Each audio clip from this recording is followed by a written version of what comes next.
భారతీయ పురాణాల పుటల్లో దాగి ఉన్న అద్భుతమైన మనల్ని ఆశ్చర్యపరిచే 10 రహస్యాలు మీకోసం. విశ్వామిత్రుడు వశిష్ఠుడితో వైరం కారణంగా ఒకానొక దశలో కొత్త సృష్టిని మరొక బ్రహ్మను సృష్టించడానికి ప్రయత్నించాడు.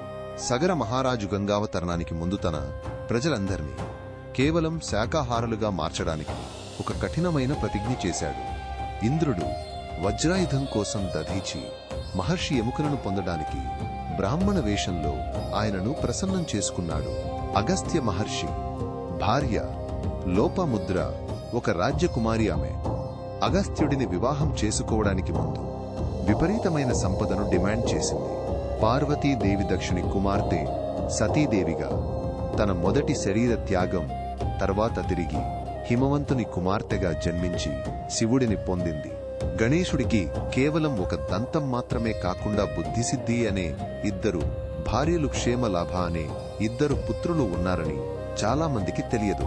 వ్యాసమహర్షి కుమారుడు శుకుడు పుట్టిన వెంటనే మోక్షాన్ని కోరుతూ ప్రపంచాన్ని విడిచిపెట్టాడు. జనక మహారాజు బోధనలతోనే ఆయన జ్ఞానోదయం పొందాడు.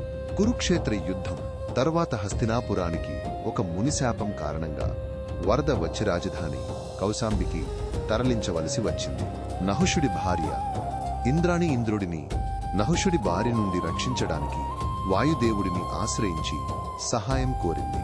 దివ్య ఆవు సురభి భూదేవిని శపించింది. దీని ఫలితంగా భూమిపై కరువులు, క్షామాలు సంభవించాయి. ఈ కథలు కాల గమనంలో దాగి ఉన్న వజ్రాల గనుల లాంటివి. వాటిని తవ్వి తీసినప్పుడే వాటి అసలు కాంతి విశ్వమంతా ప్రకాశిస్తుంది. ఈ అపురూప జ్ఞానాన్ని మరింత లోతుగా తెలుసుకోవడానికి మా ఛానల్కి ఇప్పుడే సబ్స్క్రైబ్ చేయండి.